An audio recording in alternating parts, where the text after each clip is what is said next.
The educational giant I chose to report on is Alexander Sutherland Neill, or more widely known as A.S. Neill. Neill was born October 17, 1883 in Forfar, Scotland. He was one of 13 children. Both of his parents were teachers. He even became a pupil teacher for his father for a time. Through this young experience as a pupil teacher, he taught the traditional educational expectations, which were strict discipline, teacher-centered learning practices, and excessive control. He later went to the University of Edinburgh to get his master's degree in 1912. After graduating, he became headmaster of a small school in Scotland called Gretna Green. It was while being headmaster at this school when he wrote his first book, Dominie's Log. He wrote a total of 21 books in his lifetime.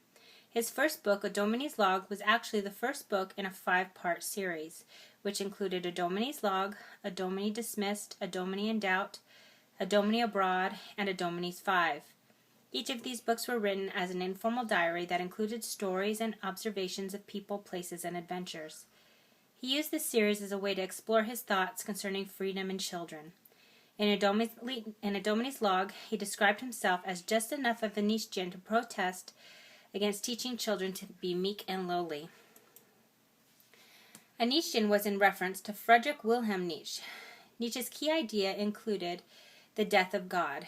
His central philosophy was the idea of life affirmation, which involves questioning of all doctrines that drain life's expansive energies, however socially prevalent and radical those views might be.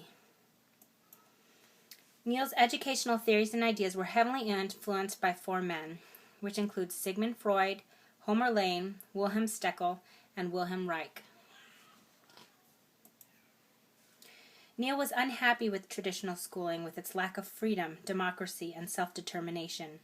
In 1921, Neill founded and opened his own school called Summerhill. He first opened it in Sonnensburg, Austria. There were conflicts with the townspeople over the teachings of religion combined with financial difficulties that caused Neill to dismantle the school and search for a new location. In 1927, he moved the school to Leiston, England. His ideals and aims for this school were to allow children freedom to grow emotionally, offer children power over their own lives, give children the time to develop naturally, and create a happier childhood by removing fear of and coercion by adults.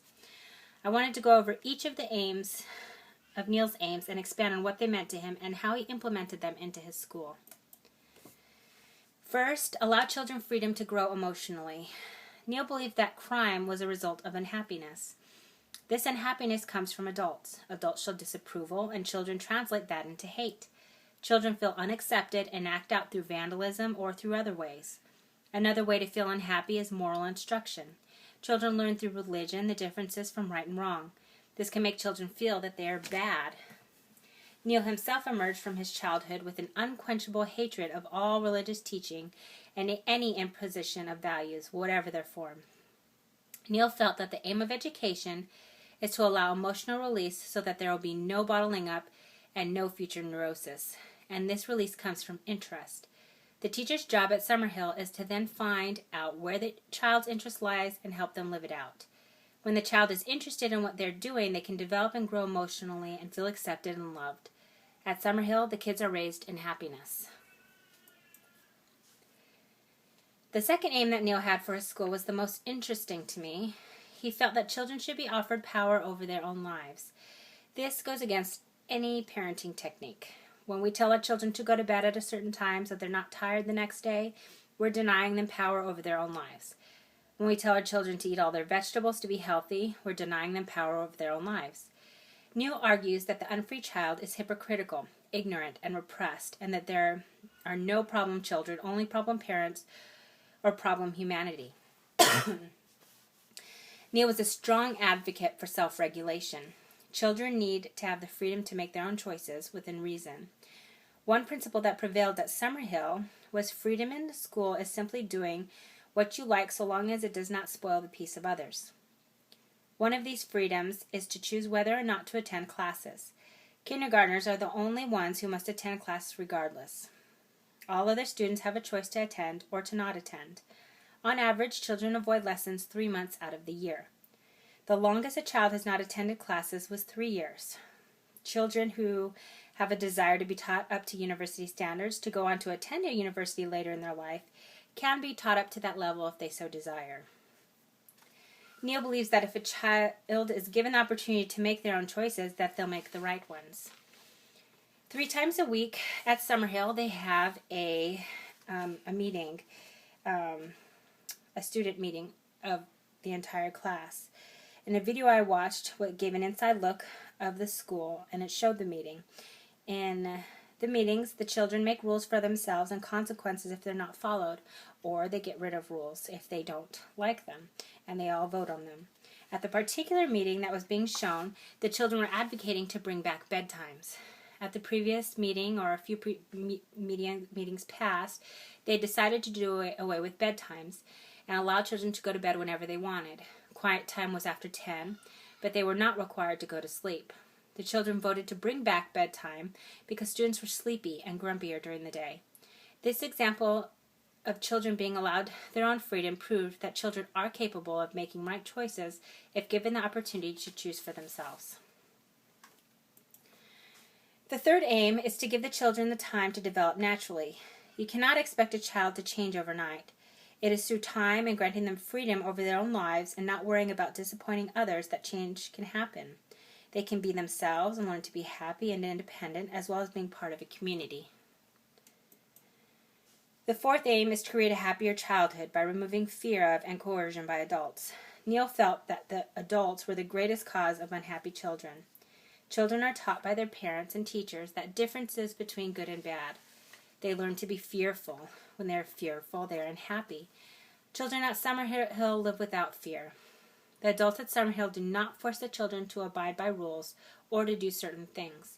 There are negative consequences for extreme behavior. Expulsion has been used for very bad behavior, but overall most actions are permitted to allow the children to develop naturally and positively. Although Neill passed away in 1973, Summerhill School is still open today and still accepts new students. This way of teaching has been successful for some, but is not successful for all children. Going to the school website, I wanted to read to you the general policy statement that applies to the school. Number 1, to provide choices and opportunities that allow children to develop at their own pace and to follow their own interests. Summerhill does not aim to produce specific types of young people with specific assessed skills or knowledge, but aims to provide an environment in which children can define who they are and what they want to be. Number 2, to allow children to be free from compulsory or imposed assessment, allowing them to develop their own goals and sense of achievement. Children should be free from the pressure to conform to artificial standards of success based on predominant theories of child learning and academic achievement. Number 3, to allow children to be completely free to play as much as they like. Creative and imaginary play is an essential part of childhood and development. Spontaneous natural play should not be undermined or redirected by adults into a learning experience for children. Play belongs to the child. Number 4, to allow children to experience the full range of feelings free from the judgment and intervention of an adult. Freedom to make decisions always involves risk and requires the possibility of negative outcomes. Apparently, negative consequences such as boredom, stress, anger, disappointment, and failure are a necessary part of individual development. Number 5, to allow children to live in a community that supports them and that they are responsible for, in which they have the freedom to be themselves and have the power to change community life through the democratic process. All individuals create their own set of values based on the community within which they live. Summerhill is a community which takes responsibility for itself. Problems are discussed. All members of the community, adults and children, irrespective of age, are equal in terms of this process.